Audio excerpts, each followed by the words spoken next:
so much. It's a huge pleasure to be here. When Kendra Lovitz asked me to do this, I said, wow, I'm really excited that Kodesh is interested in this and that you're interested in this. And when I come to shul on Shabbat morning and I look and I see so many burgeoning families, I know that my guys who are 12 and 9 are on the kind of leading edge of a wave of new kids. I think it's really, really exciting and wonderful, but it's also complicated.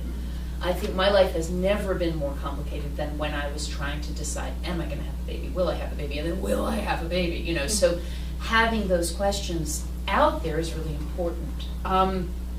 I figure this is a bit of a text study, but it's a kind of linear text study because I have a few points I want to hit. The first point that I would like to make in a more global way is that we love the rabbis, and we might want to smack them around. One of the problems and joys of Jewish tradition is that it is an unbroken line that goes back a long, long, long, long way across many different cultures, geographies, social expectations, and that the rabbis do two things, and those two things are intentional. The first thing they do is they notice. They notice everything. They're like artists of the universe. If there are different ways of being in the world, if there are different colors of a blood stain, if there are different kinds of birds, they will tell you exactly what footprint each of those things has. And it's stunning, and it's amazing, and it makes you want to say, wow, you know, tell me more details. Is it like this? Is it like that? Is it like this? And that's rabbinic tradition. But then there's this other piece, which is that they are not us. I mean, at minimum, they're not us. But they lived in a world of a very different set of expectations. They lived in a world of the Roman Empire. They lived in a world where the assumption was that people were male and everybody else was kind of in error. Women were basically undercooked men. And you really needed to have a grown-up in the room in order to get things done. None of us is a grown-up full speed. The best we can hope to be is grown-up women. And I say this as a descriptive. Now, one of the things that was interesting for me, and kind of a reminder for me as I went through the text to deal with this, is that I found all these perfect texts that help us to really tease out the specifics, the noticing. But they turn up in places that are just appalling. So there's this wonderful passage we're going to look at about the use of birth control. And it's about a kind of birth control that's designed to protect women. But the framing of discussion has to do with whether minor girls can conceive when you marry them off, and how being a virgin or not being a virgin plays into the adulthood of an 11-year-old girl. So some of what we have to do here is, I would not say bracket, but it's to remember that there's authority, there's tradition, there is a heritage, but the heritage relates to you as individual members of the Jewish tradition only in the way that you choose to relate. So if you relate from a perspective of Halakhic authority, you have some hard work to do. If you relate from the perspective of, all right, what did these guys do now? It kind of gives you a little more room to work. And as a conservative Jewish woman, I've been really grateful that my version of my tradition says, God bless the rabbis, now how are we going to struggle with them? As opposed to some other things. Now, I say that because where we're about to go is going to be a little challenging. Shall we begin? Yes. Okay. I started with the category of fruitfulness and moved from there to prevention of conception, and then some halakhic questions and contemporary methods of prevention. And I think the best thing to do might be to just walk through this together if you all have comments or thoughts, and just sort of talk through the text a little.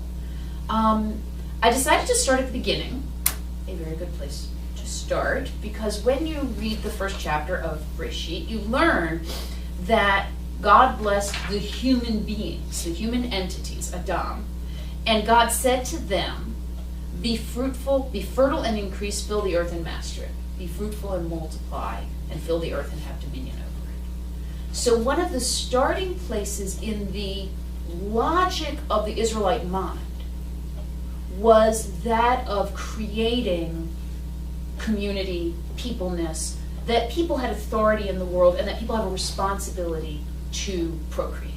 Now, you know the rabbis, right? They're going to take the entire Torah, they're going to take the entire Tanakh, and they're going to say, this is from Hashem. Now, how do we negotiate this? And you have, as you know, positive and negative commandments in the idea of 613, which means that some of the things that I might read as a narrative the rabbis were going to read as responsibility, right? And you all probably kind of already have that. So when the character called God in the book of Genesis says to the characters called humanity, Adam, be fertile and increase, fill the earth and master it, I hear a story, but the rabbis heard the mitzvah.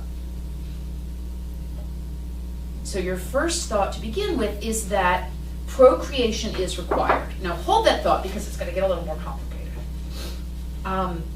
If people have comments, please, give a holler or raise your hand. Rachel, did you have thoughts? Or nope, just reacting. Fabulous. Okay, so proceeding in a linear fashion through Genesis and then into Leviticus, I wanted to note two other points. The second one is, well, both of them are actually highly specific with relation to the way the rabbis manage contraception. So do you all know the story of Judah and Tamar? It's one of my favorite feminist stories in the book, but we're not going to look at the feminist aspects of it. We're going to look at a little side snippet of it. We're going to be rabbinic in the way we treat this text. The story of Judah and Tamar is about a woman whose husband dies, and by legal standards, she's supposed to get another husband from the same collection of brothers until she gets a child who will be the heir of the first brother. And she can go through as many brothers as she needs in order to get that child, in order to have a child who is named for the recipient of the first brother's property. Now, it happens that her husband's brothers are not so happy about this. And in particular, the brother Onan says, well, no, I'm not going to do this because I'm not going to try to split up the family property. If I don't give her the baby, then eventually the property will come back to me. So again, the narrative here is about economics, as so much of marriage is about in pre-modern times. And the narrative is about family inheritance. But the technology of the narrative, what's going to ultimately be, from a rabbinic perspective, the halakhic payoff, has to do with what you can and cannot do. So while the story is really about Judah and Tamar going to extreme ends to get her baby, she ultimately actually sleeps with her father-in-law in order to get the baby that he won't give her by not giving her his various other sons. So Judah, the father-in-law, says to Onan, the second son, join with your brother's wife and do your duty by her as a brother-in-law. This is that standard ruling that I was talking about. And provide offspring for your brother. Have sex with your sister-in-law, and the baby who results will not be your baby, but will be your dead brother's baby. And that way the linear flow happens. But Onan, knowing that the seed would not count as his, let it go to waste whenever he joined with his brother's wife, so as not to provide offspring for his brother. This is an economic logic. He's having the required sexual intercourse with her, but he's engaging in a kind of economic practice to avoid the splitting up of the family inheritance. What he did was displeasing to the Lord, and he took his life. Okay, so the implication of his greediness was that God killed him, because that's how God manages things in Tanakh. There are no jails, so you got to get rid of the people you can't have. Now, the rabbis, of course, had very little interest in the legal description that I've given. And if I were in my angry feminist phase, I would say it's because they didn't really care about this woman having the economic stability she needed. But since I'm not in my angry feminist phase, but rather my happy feminist phase, I'll say that what was going on here is that they were noticing his behavior. He's engaging in coitus interruptus. He's having sex and he's pulling out. So he's not ejaculating inside her, so she can't get pregnant.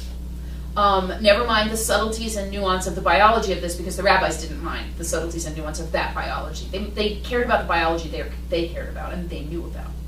But so their takeaway from this is that a practice of spilling seed is halakhically unacceptable. So now we know you have to be fruitful and multiply, and you can't waste semen. If any of you are fans of Monty Python, it is indeed the case from biblical times onward that every sperm is sacred. Okay. So again, one of the things I'm fascinated by is that the rabbis take a narrative and turn it into a legal standard. The third one is legal to legal, so it's less of a narrative flip. But you have in Leviticus where you have descriptions of the priests and ritual sacrifice and the temple, or the tabernacle rather, and all the ways you're supposed to behave and the things you're supposed to do. You shall not offer to the Lord, to Hashem, anything with its testes bruised or crushed or torn or cut. You shall have no such practices in your own land. Here we have a straightforward legal norm, and the rabbis are again picking up on it from a legal perspective, but also from a halakhic praxis perspective. The legal perspective of the Levitical passage is that sacrifices have to be perfect. You would never give God the second one or the second best one, and you would never give something that's damaged. Now there's a whole field in academia now of disability studies. And disability studies has looked at some of the ways that the Torah deals with perfection, which is very interesting.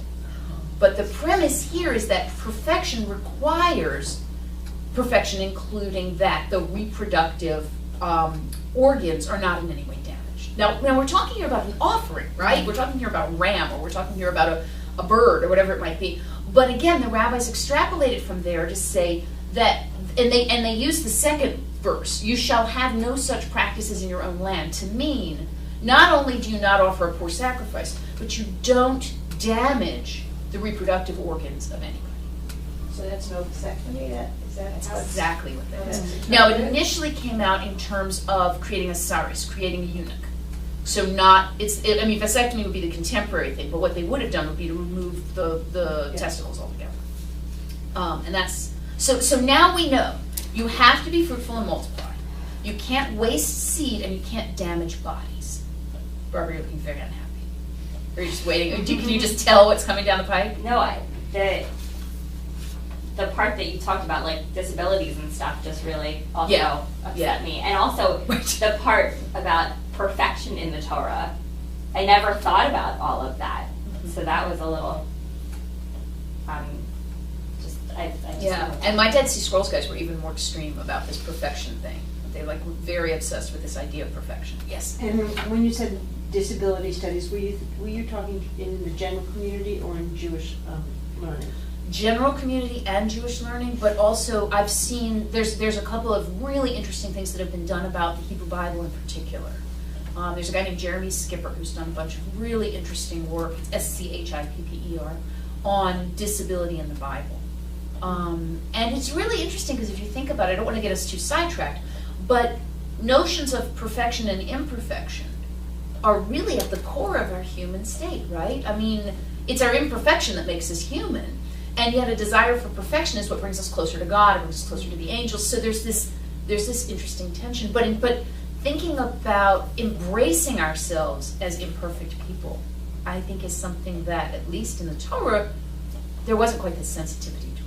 And it's okay, but let's hold the theological, and let's think about the praxis-oriented thing. Now, I'm taking us out of the Bible and a little bit out of my comfort zone and into rabbinic texts. Can I say one other thing? It's really interesting how you state that they take these stories, and that's how they derive these legal standards. Precedent. It's so interesting. Yeah. And in fact, the rabbis have power and control and the male dominance and all that.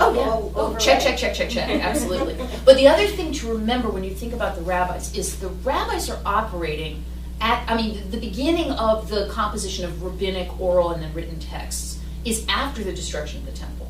And it's actually in the later Roman period. So the Mishnah comes out as a document around 200 CE.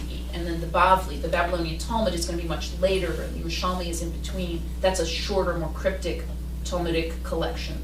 But by then, this biblical material was their heritage. It was the stuff they were negotiating. And so the ancient Israelites at various times are doing one set of things with their texts. And then the rabbis are like, oh, dude, what do we do with this? So they're actually operating with respect to Torah and with respect to Tanakh at a significant distance. In the same way that we might operate with respect to, maybe not, Rashi or Maimonides, but, some of the later medieval commentators. They've got some distance on them. So they're not just cleanly absorbing. There's already a cultural heritage going on with this. Exactly. Now, if you are in the mood to get upset, you might start now to kind of get your engine revving. The Mishnah, as I said, was promulgated around 200 CE. And as you probably know, I'm sure you know, the Mishnah is a set of conversations. And the conversations go in a linear fashion around themes, but they also kind of bubble out in ways. And then the Talmud is going to be a commentary on that set of conversations, again, with these extended bubbles of discussion. So you have in a description of Beit Shammai and Beit Hillel, who are one of the earliest layers of rabbinic argument that we have. One may not abstain from procreation unless he already has children. Beit Shammai says one must have two boys. And Beit Hillel says one must have a boy and a girl, as it says, male and female he created them. So that's going back to that passage from Breshit. And again, it's engaging with a poetic line from Breshit as a legal statement. Now, whenever the rabbis talk about a particular opinion, that's something that they've included because they think it's important or interesting or powerful. But the authoritative lines in rabbinic literature are the ones that aren't attributed to a particular individual, usually. At least by the time you get to the Bavli, by the time you get to the Talmud, you get a kind of so-and-so said so-and-so, and so-and-so said so-and-so, and the decision is this. But the rabbis are great because they include the minority opinions. And there's this wonderful line where they say, who knows, maybe sometime in the future we'll realize that the majority opinion was wrong. Like they really believe that. But they include these minority opinions. Now, Hillel and Shammai are historical figures, or figures of Jewish legend and history, but they also represent legal collections of opinions. So Shammai says you have to have two boys in order to procreate yourself, your family, and Hillel says you have to have a boy and a girl because it's male and female. That's interesting, and we could spend more time on that, but the next statement, a man is commanded to procreate, but a woman is not. Rabbi Yochanan ben Broka states to both of them, and God blessed them, and he said to them, be fruitful and multiply. So what is this particular Yochanan claiming in response to the statement, a man is commanded to procreate, but a woman is not? That's the anonymous statement. And then the Yochanan ben Broka is responding to the anonymous statement. And what is his response? What is the legal norm that he's establishing in quoting, and God bless them, it states to both of them, be fruitful and multiply. Contradicting. Exactly. Exactly. So we have here a series of possibilities. You must not abstain from procreation can mean you have to have two boys. Well, that's hard. What if you have 4 girls, right? That's a lot of babies. Right. Or a boy and a girl, which again, you need a boy for him, and a girl for her, and then the cat and the dog and the picket fence and all. Mm-hmm. So a boy and a girl feels balanced. And then there's this statement without attribution: a man is commanded to procreate, but a woman is not. And then Yochanan ben Broka says, no, they're both commanded. What's the authoritative statement here? What's the rule that we take away from this? What's the rule that we take away from this particular text? Which is the anonymous statement. Just be fruitful and multiply. Just men. Just men. Okay, so the Jewish tradition assumes that men and women both procreate. That procreation requires male and female contribution, so that the female isn't really contributing. I hate to tell you. You just are incubator, right, exactly. You're holding things, which is why so many babies look like their dads, But the idea that everyone procreates is accompanied in the rabbis by the assumption that men are required to. And so if there is infertility, does it follow that it's then the woman's fault, or? Yes. Biblically, it's definitely always the woman's fault. The rabbis seem to be more aware that if a couple splits up, that each of them might have more success with a different person. So the rabbis don't assume, the way the Bible does, that it's women's fault, but they do assume that women have a responsibility to free up their men if they can't provide. So you've all heard the expression that, if a couple is married for 10 years and they can't have a baby, they need to divorce so the husband can go fulfill his obligation. That's another one of these pieces that comes into play. But the piece that I take away from this is that men are obligated to procreate and women are not. Now, lots and lots and lots has been said about this. Women naturally want to procreate. Men have to be told to do so. But I think just in terms of timing, let's hold that thought, and we're going to circle back. Okay. So procreation is required. Spilling of seed is not permitted. Any kind of removal of sexual organs is not permitted. And men now are the ones who are required to procreate. So let's think a little bit about the prevention of conception. I think we should probably plug through so there's more time for conversation. There's very little in the way of discussion of prevention of conception in the Talmud. Again, if women wrote it, it might have had different emphases. But I want to talk about two particular passages. One of the passages is a kind of, like I said, there are these sort of sidelight bubble conversations. It's called a Braita. So it's also an ancient tradition, but it wasn't included in the Mishnah, so it gets brought in. And again, I mentioned that the noticing and the intentionality around this passage is particularly unpleasant because it's about the dilemma of whether a rape victim is able to conceive before she's a grown woman. Me too, circa the Roman era. But what they're talking about has to do with prevention of conception. And then I want to talk about the creation of infertility. So there's this question of whether a minor can conceive. The logic is that a minor would not be able to conceive because she hasn't begun menstruating, she hasn't begun ovulating.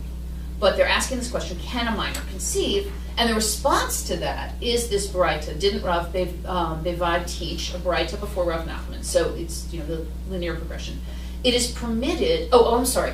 This I took from the website Sfaria, and one of the things that Sfaria does very helpfully, although we need to be careful, is they give you in bold the text of the rabbinic passage, and then they add a lot of other words to clarify.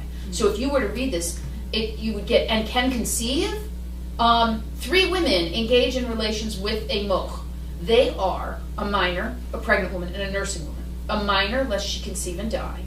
Pregnant, lest her fetus assume the shape of a sandal, or in Sfaria they say sandal fish. A nursing woman, lest she wean her son. And then what Sfaria has done is expanded on this to give you a sense of what's going on. So, about a moch? What? So a moch is some kind of like a sponge or a set of rags or kind of like an internal barrier. It's a physical barrier that's inserted inside the woman's body. And then the question is, the rabbis go on to say, do you put it in before sex, in which case it's a barrier?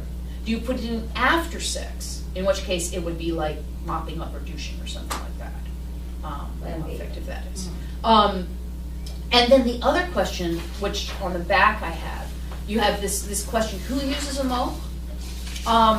And what does it mean to use a moch? Let's skip over Heaven Have Mercy for a second. Uses a moch, must use a moch, or may use a moch, and then before or after. And y'all may remember this from class, because we did this 15 years ago in class.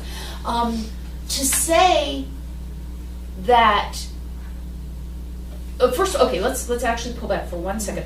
What is the logic? What is the reasoning behind the view that these women might use contraceptives? Why does a minor, and this is right in the text, this isn't extrapolating, why does a minor need to use contraception? What might happen if she gets pregnant? She might die. Right, yeah, an 11-year-old girl, pregnant, could easily die trying to give birth. Minor means? Minor means between 11 and 12. 11 in one day to 12. Let's all have a moment. Yeah. A pregnant woman, and again, this is one of those wonderful reminders that they had different science than we did. What is the worry with a pregnant woman? That the second baby might smush the first one, right? So again, it's a matter of death. Yeah. And then what's the danger of a nursing mother having a baby? This they actually get the science right. That if she's nursing and she has a baby, that the milk might dry up and her baby might die. Right. I can't have a newborn and be pregnant and have a toddler at the same time. Right.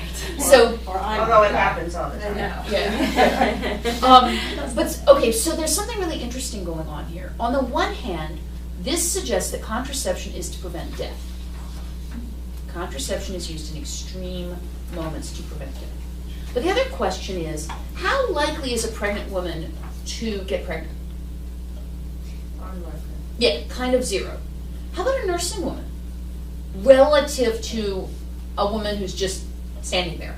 Less likely, right? And a minor is less likely. So another possible rendering of this is that it's permitted to use contraception only if it's life-threatening and only in the most extreme of cases.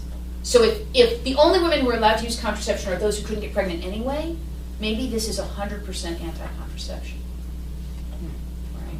If the only women who can use contraception are those who don't need it, nobody can use contraception. But there's another rendering, because what if yuzamoch means must yuzamoch? So if your life is in danger, you must protect yourself.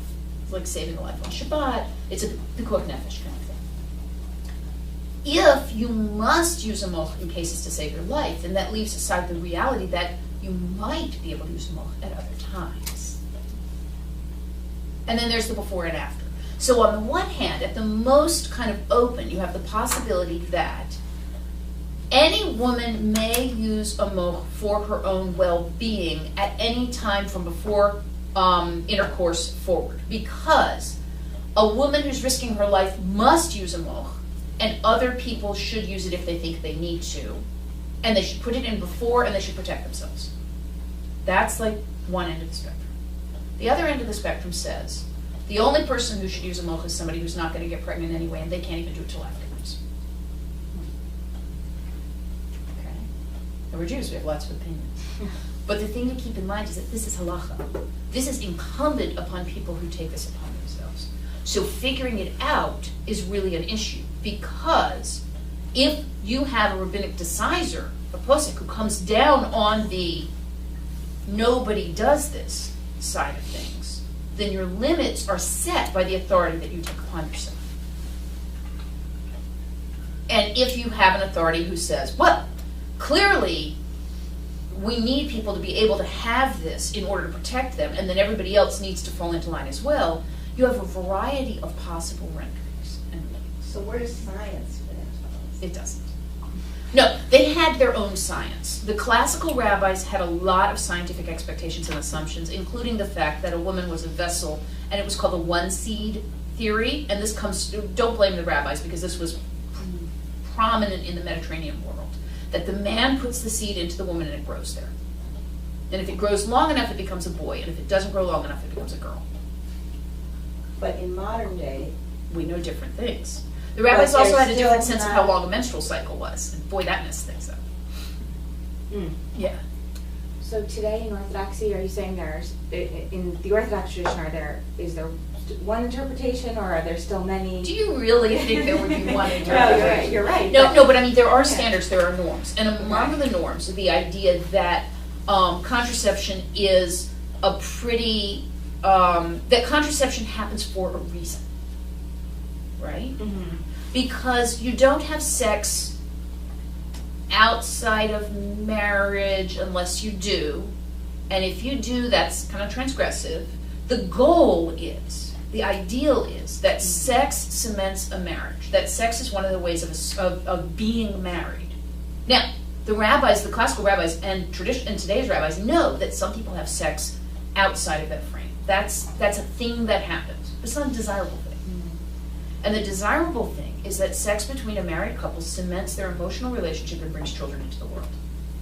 And anything else is a negotiation of that ideal. Okay.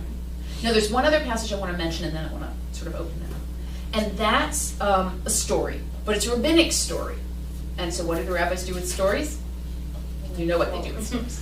So Yehudit, the wife of Rav Chia, had acute birthing pain on account of this bizarre story where she had twins, and she had one twin, and when she was 7 months pregnant, she delivered one of the twins, and then 2 months later delivered the second twin. Because one was a boy and one was a girl. I didn't cook long enough. I'm sure they were both boys. I'm not sure any girls were born in many of these stories. So she changed her clothes to prevent Rav Chia from recognizing her and came before him to ask a halakhic question. And she said, "Is a woman commanded to be fruitful and multiply?" And he said to her, "No." Because she's not, right? And so she went and drank a kos shel ikaron, a cup of roots.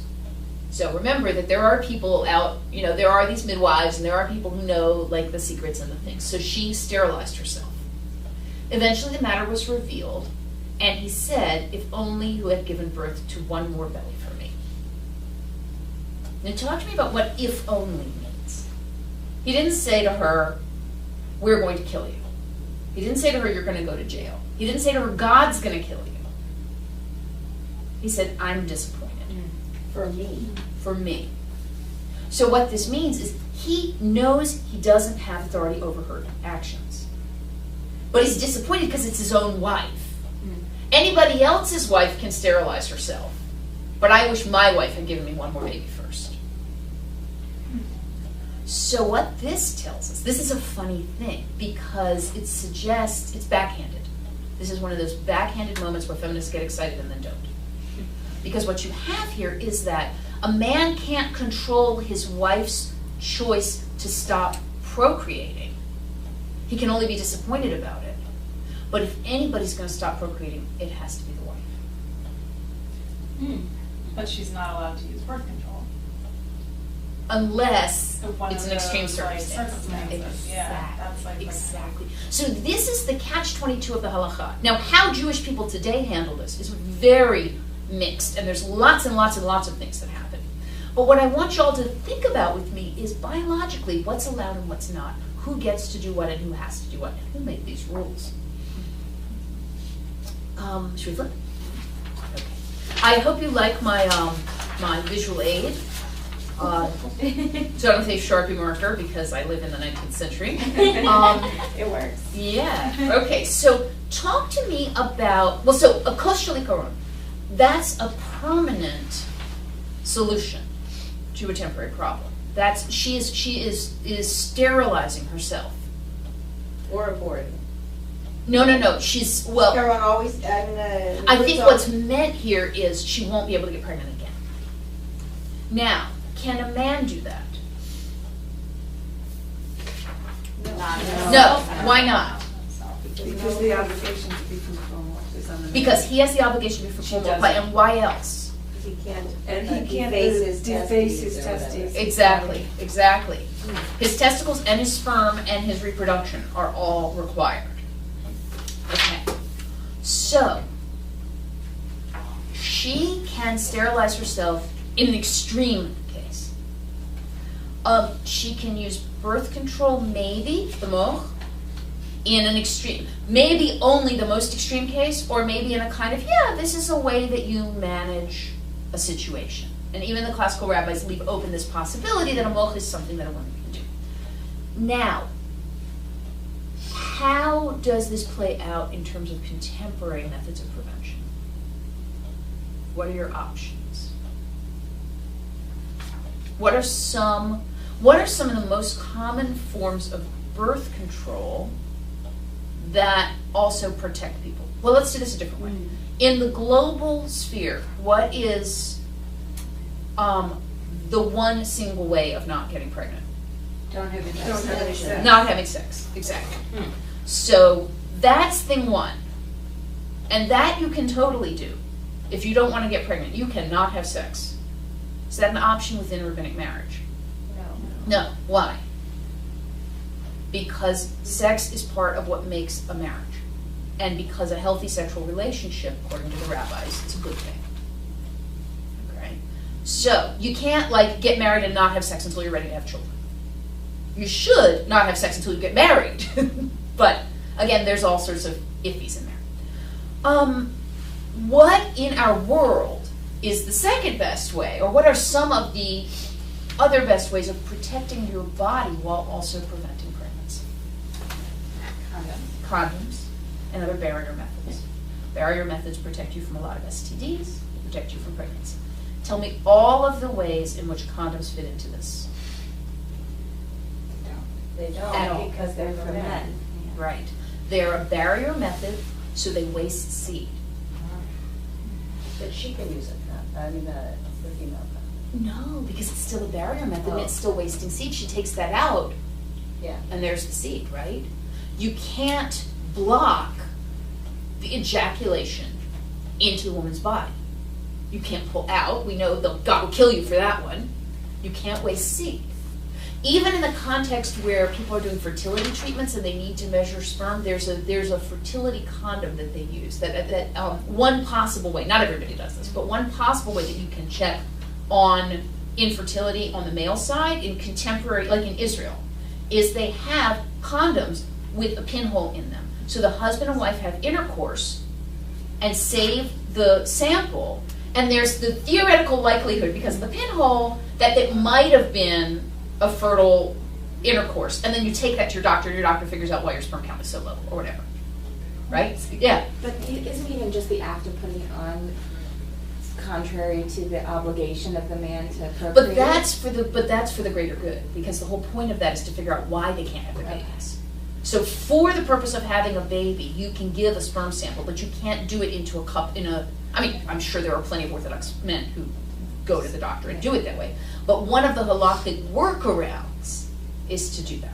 Okay. But so we've established that barrier methods, especially condoms, are really a problem. What's the only worst form of contraception according to my scientific chart? Permanent male sterilization. Yeah. So within a marriage or outside of a marriage, what are the two most effective ways of protecting women from unwanted pregnancy? Male sterilization and barrier method. Who is responsible for contraception in Halakhic Jewish families, and why? Assuming that it's not because the rabbis are men and they're mean. Who can take on contraception? So then Women. Only women. But they have to do it in a way that doesn't waste their husband's seed. They have to do it in a way that doesn't create a space between them and their husbands sexually. And the men can still be disappointed. Yeah. With what they decide. Yes, exactly. So if you're working outward from a moch, you want something that's not a barrier, but that's protective. The metaphoric moch that works best from every rabbinic perspective is going to be a chemical one. The metaphoric moch is going to be a pill or an implant or any other kind of chemical solution. Which is not going to protect women from STDs or. Right. And it's also going to mess with their systems. Right. So by that standard, any pill or lard is going to be something that's If your rabbinic decisor is going to let you use birth control, or if you are going to be an independent, halakhically observant Jewish woman and you're going to make a decision for yourself based on halakhic tradition, the best thing for you to do is to stick chemicals into your body. Sorry. So does that then create a problem if the wife consults with her husband? See, now that's really interesting, right? Because is she creating a sinner? because he's in on Is the he becoming decision. complicit? Right. Right, like, Right. does the woman have to then, go to her doctor and whatever she does be between her and her doctor, Right. right? And then she can tell him what her decision was, but not actually empower him to help her make that decision? That's a really interesting point, right? Barbara's shaking her head. Barbara's No, it's so interesting. Yeah, yeah. Or like, let him know or not let him. Right. And like the whole idea that pregnancy is a magical thing that women know and control, and that it's time to have a baby when the baby magically comes. A friend of mine went off to visit her parents and in Florida, and the Southern Baptist best friends of the parents when my friend was leaving, the wife put her hand on my friend's stomach and said, "I pray the Lord will open your womb." And my friend said to her, "I think the birth control pills have something to do with that." So what you have then is a kind of sliding scale where things that women can do without men knowing about them are the best ways to control and prevent pregnancy, so that men aren't complicit. But if But women that- aren't empowered, they're not gonna take that Right. This isn't really family planning at all. on. Right, it's, It's women planning. Women planning. planning. Exactly. It really. But how does that create, in modern days, how does that create a Right. solid marriage? Right. And I mean, if you're- I were going to write halacha, I would say that marital intimacy includes all sorts of intercourse, by which you might say dialogue, right? Communication, engaging with one another. Now, in modern Orthodox circles, or Orthodox circles more generally, it's very, very common for young couples to say, "We're not done with X or Y," and in the dynamic of we're going to try not to have sex until marriage, and sex will be a part of our marriage, and children will be a part of our marriage, but we live in a bigger world. Many, many, many heads of communities are happy to say to young couples, get yourselves together, pay off some of your loans, figure out how to love each other, and then you'll figure out how to love children. Get through school. So it is really, I believe, not uncommon among many Halakhic communities for a Halakhic advisor or a Halakhic authority to say, why don't you take X amount of time?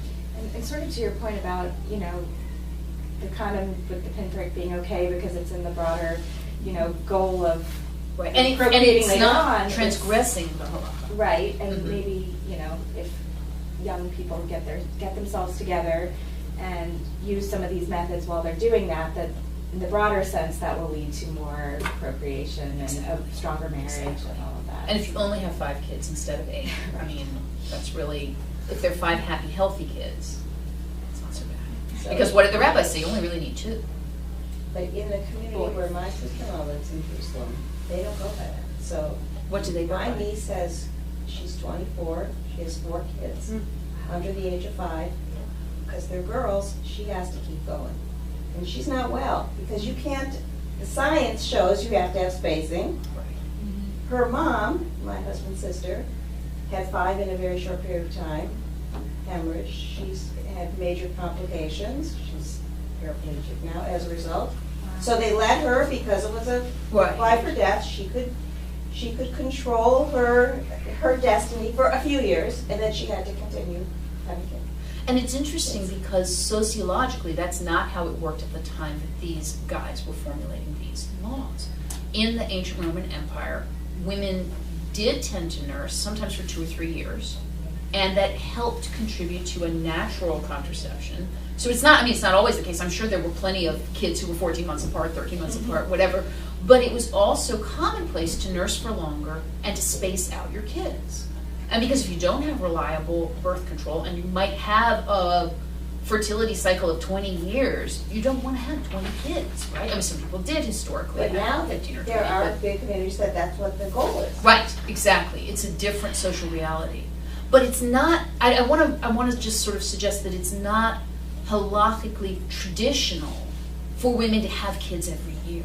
That's part of a way of being Jewish, but that's not the way of being Jewish for the last 2,000 years. But do those communities actually accept what you're saying, or do they say that we control the interpretation of halakha for us today, and we've gone beyond this? I would think it would be more like that. In the same way that if you kosher your kitchen according to the standards of the Shulchan Aruch, it's not going to be kosher enough for most Jews today. Because they have privileged what's in Bereshit. Over. And that could be a post-Holocaust world, or that could be a strengthening of the chumras and of creating a more intensively halakhically Jewish thing, or it could be a cultural thing, or all 3. But I want to know what y'all think about the halakha of this. That it's, and I also want to mention that in my fabulous visual aid, I put permanent sterilization of women pretty high above the use of condoms in terms of desirability. What do y'all think? I mean, does that sound like what we talked about? Am I wrong? Do we need to compress some of these? But I wanted y'all to help me think a little bit about how this inscribes itself on women's bodies. And also, again, going back, Kendall Lavitz, to your observation about male partners in a heterosexual union. And is the word complicit, as you said, which I think is a very significant word, or is it about communication, as Barbara said? I mean, how does this play? So I guess my first thought is whether there are other places in the Torah which talk about whether a female sacrifice can be, it needs also to be that sort of qualification of perfect.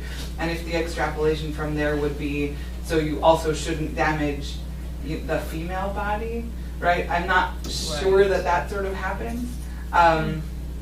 It's also just like, from a personal perspective, feels very onerous for this all to be on one person in the partnership. Right. And to my mind, I'm going back to Barbara's comment, it doesn't feel healthy to me in terms of partnership. And one of the things to keep in mind is that the rabbis had an idea of marital partnership, but there aren't a whole lot of women's voices.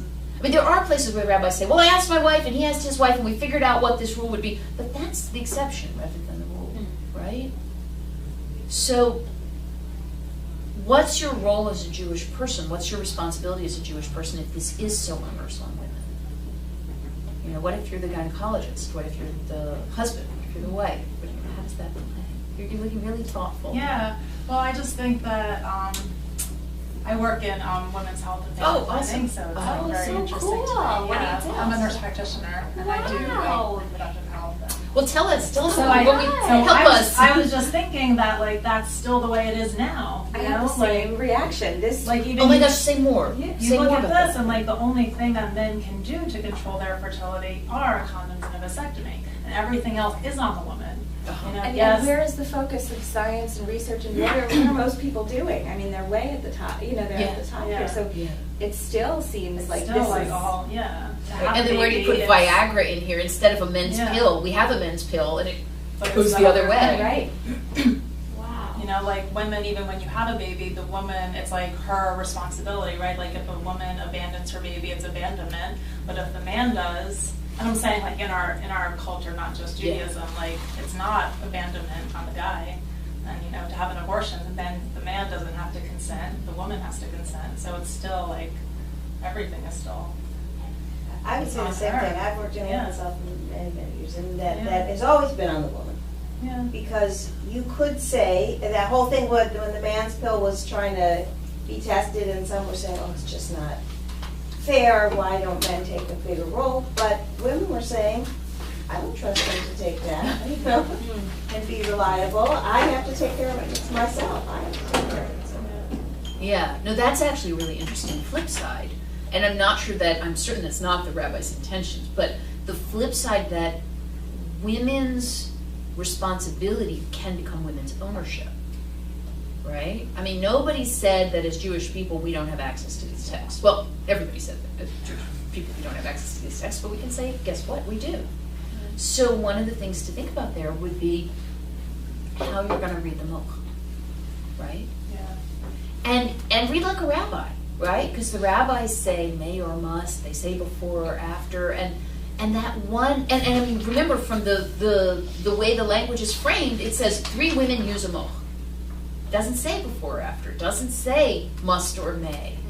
And in fact, that opens a wide range. What's the show? Do you think that was like on purpose? Like they kept it a little. They vagued it up. Yeah. I mean, the whole text is so rich with so many layers of possibility that I think it's entirely possible. That whole question of, are we talking about really extreme situations in order to say you must protect women, or are we talking about really extreme situations in order to say nobody's allowed to use birth control? I'm having trouble squaring this, that it's the woman's responsibility and she doesn't have the obligation, so she's kind of freed up to make these decisions on her own. Squaring that with the woman is just the vessel for, you know, carrying the baby and then giving birth to, you know, that's kind of what the only job of the woman. And I'm very suspicious of the idea that the woman doesn't have an obligation, because to my mind, what do you? I just think like in like the ultra orthodox communities, it's totally on the woman too to procreate. Like even if halachically it's not, like in reality, it's just as much her. She has to go to the mikvah. She has to do this and that. Like, And if she doesn't, it's such a shanda for her. Yeah. And one of the things that happens when something in Judaism, when you're not obligated, is that you're excluded. If women aren't obligated to pray, how does that fit into the larger picture of a shaliach tzibur? Can someone help me out with that? They don't. Why can't a person who's not obligated? Because they can't fulfill it. Right. So if you're not obligated, you can't take something on for other people. Right? So you're actually, the lack of obligation means that you're disempowered. You can't represent other people, you can't represent yourself. So if women are not obligated to reproduce, that's a way of saying they don't get to have authority over this whole thing, reproduction. So on the one hand, we're saying women are required to manage contraception but in a way that's invisible and not in a way that has authority over the decisions. Quite a qualifier. For others, for others. Yeah. Right. I think invisibility is a first step to flexibility, but it's a dead end if you're thinking about freedom. Right? To be invisible is to have the space to say, okay, I'm different from other people, okay, I can think my own thoughts, okay, be my own person, but you can never go from invisibility to actual freedom. So creating a situation where women have the responsibility to manage whatever contraception happens in an invisible way, I would argue is a dead end with respect to a notion of an intimate partnership in which people plan a contraceptive strategy.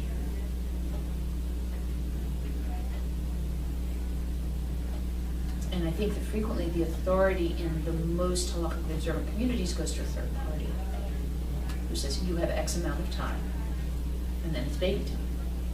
And I remember, I don't know if it still happens today, but I remember 15 years ago hearing stories of women saying, I'm running out of time. I only have 9 more months of the pill, and then I have to stop. Oh, you can't renew the prescription? My rabbi won't let me.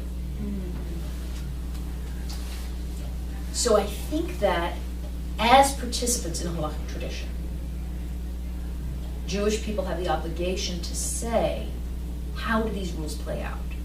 How do these rules implicate participants?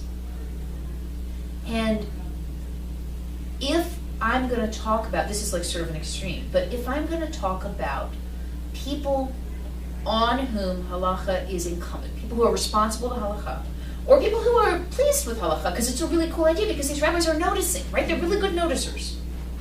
But if I'm going to be implicated in their noticing, I need the status to take action.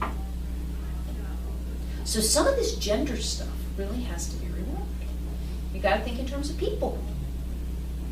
Right? Is there a move towards that? Oh yeah, I definitely think so. Really? I mean, I think that people who are halakhically observant in this congregation have conversations. I'm sure that there are other communities of Jewish people. There's one just down the road where there's a real commitment to halakha combined with a commitment to being a human being in the Jewish tradition. Right? Yeah. There has to be. I know a lot of very observant Jews who only have 2 or 3 kids. And Yep. not all of them could be a natural limitation. There's no way, Right. statistically speaking. Exactly. Exactly. This conversation frustrates me so much. I don't know that I can even like put into words, but like wanting to live a life by halacha and then feeling bad about your choices at the same time, like. Yeah. This is one of those time machine moments for me where I'm like, let's get a couple of these guys. Let's bring them here. Let's feed them smoothies and kale salad and talk to them about how things are now. Let's let them meet the woman who's the president of the shul. Let's let them meet the woman who's the cantor of the shul, and let's let them think for a little bit. They're smart guys. And people have mentioned about like getting hetzers for using the pill like before to get your relationship on track. Yeah. But like then what if you've decided that you only want to have a certain number of children, Right. and then asking a rabbi to, go back on the pill? Right, right. And at a certain about point, things like that. I'm sitting through this conversation, I feel a lot of frustration instead of a lot of answers. I also think, and there's a reason for that, that this is all in the context of a marriage, but I know that most of my friends got married much later in our 30s, and so, there are other considerations sort of that go into this, but there's a whole period of time before that where some of these questions might be relevant, so. yeah. So I'm in a different spot of frustration with this, which is if women now see themselves as being whole people, why do they have to ask anybody for permission? Why do you need to ask your rabbi when you can go on the pill and you can't go on the pill? Doesn't that almost make you by definition not a grown-up? Well, okay. Not to wine, excuse me? Right, no, but I think it's a really important point to bring up, because it's really easy when we start talking about halakha to say, this is the authority, right? Yeah. Of those people at that time? But, or even today, right? All right. But I decide what cheese I buy when I go to the grocery, Yeah. and y'all may or may not eat in my house. We can have a whole discussion about what cheese I buy, you know? And mikveh is sort of the wonderful parallel here. There is a set of rules about the mikveh. Who knows who follows them, right? That's in the privacy of a Jewish But it creates a family. conflict. You're saying, So this is what I'm thinking about. Yeah. Every Friday, I check the calendar, and at 5:53, I will light those candles and not touch the lights in my house and not turn on that television because the rabbis have decided that at 5:53, that's when Shabbos starts, right? Right. But the rabbis are saying that you shouldn't use contraception, right? Right. So how do I balance these things in my life where whatever form I choose, every time I go for that form, they're also saying I'm supposed to have sex in my marriage, and so every time I go, and maybe I don't want to have a baby right now, so every time I reach for that form, I have to feel guilty. Right. And you don't want to know why they tell you to light candles. I mean, that's even worse. Right, but I'm following I'm keeping kosher, I'm Right. keeping Shabbos, I'm doing, I'm But who cleaning out my says? house for Passover, right? Right. But then every time I reach for this form of contraception, I have to feel guilty. Right. So it's like this thing in my mind that I'm having such trouble working out. Right. Exactly. Whether or But not I ask see, the here's rabbi. the thing. Here's the thing. We are grown-ups. We are people. And the men in our lives are people too. We're not the same people that the rabbis were. We don't have slaves anymore. You know? We don't have the option of exposing our children on a hillside. If we have too many children, we want to get rid of one. Right? Although there are days. I'm sure there are days. And we don't die when we're much younger, and we don't get married when we're much younger. I mean, our lives are different. Exactly. And not to go into a dangerous area, but to some extent what we're doing is symbolic. So does it really matter if you light the candles at 5:53 or 5:58? If you light the candles and you're honoring Shabbat? Well, I feel like Barbara's talking about structure. And you're talking about meaning. And I could think talk structure about and meaning- structure from meaning they have some They have to get bearing on one another, Right. it seems to me. Right. So, okay, so here's the question. How do we want to relate to halakha? And who's to say who's we? Yes, who's the we? Individuals, or Who's the our we? congregation, or conservative Jews, or American Jews, or Right. and who's going to judge us? Right. Are we ultimately to judge ourselves, or do we really think that some rabbi or God is judging us and has a higher judgment than we do of ourselves? So here's a suggestion. Think about when you hear a really good drash or a really good Devar Torah. What makes it good? It might be that it tells you what to do, but it's more likely that what it does is it takes a bunch of things that you might be familiar with or not familiar with.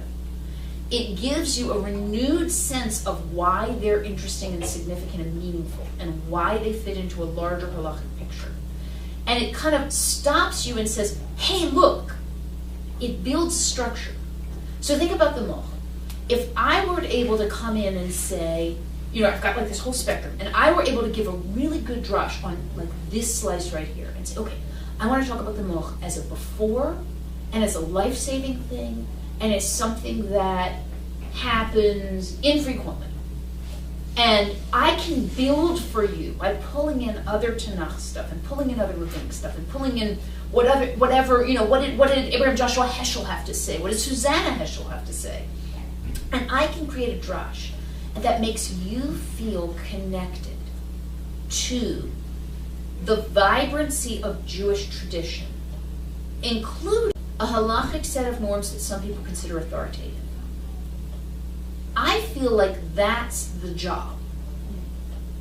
And then the question is, how are you going to negotiate authority, tradition, meaning, structure, order, experience? Right?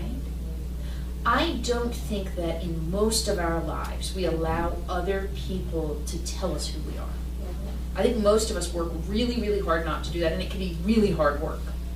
So then the question is, if we embrace Jewish tradition, we need to do it with some of the push-pull. You know, I refuse to be a second-class citizen, and as not being a second-class citizen, I'm going to have to negotiate some guys who misbehaved. But there's a lot of people who've been writing about this stuff, thinking about this stuff, talking about this stuff for a long time now. We don't have to say, the Talmud says this, period, because there's a whole lot of other people who've been asking.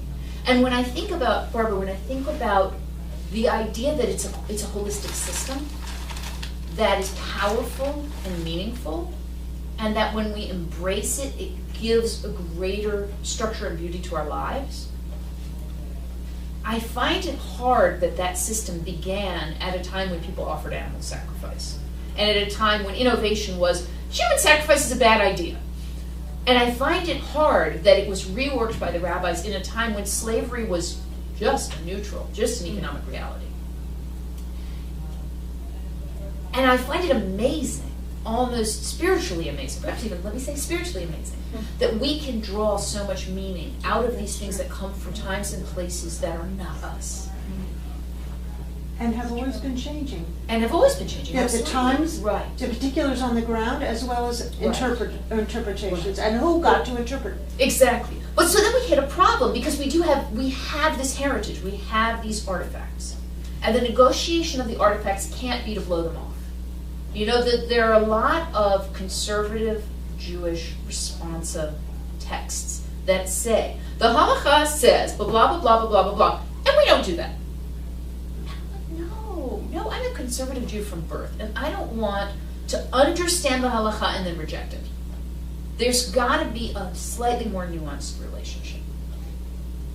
But what if they can't be reconciled? Well, I don't want to reconcile things. Reconciling is a bad idea, right? So Do you what? want to be on the middle ground between can an 11-year-old conceive if she's raped? No, there's no middle ground there. So I'm how- here, and I reject that.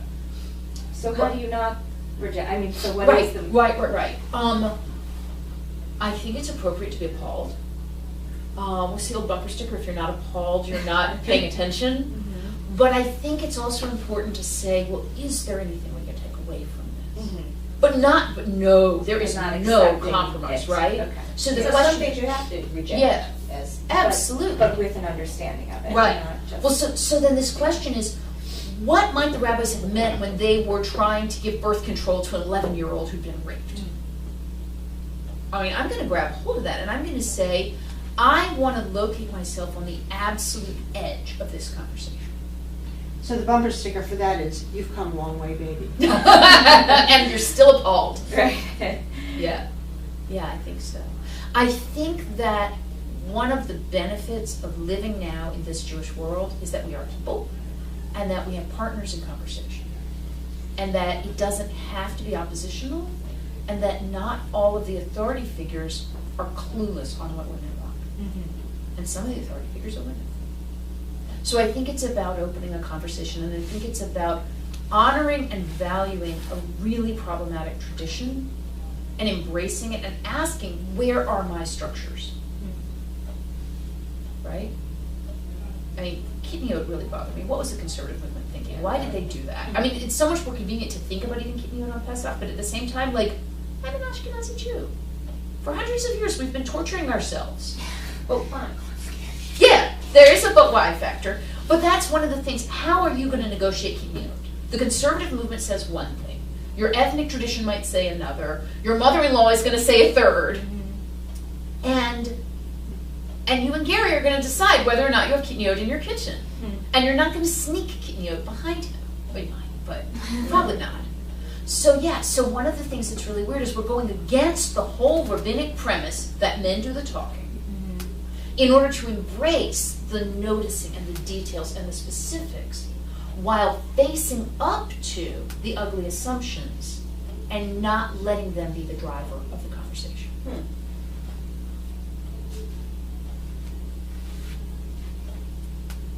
While feeding our children and cleaning our houses.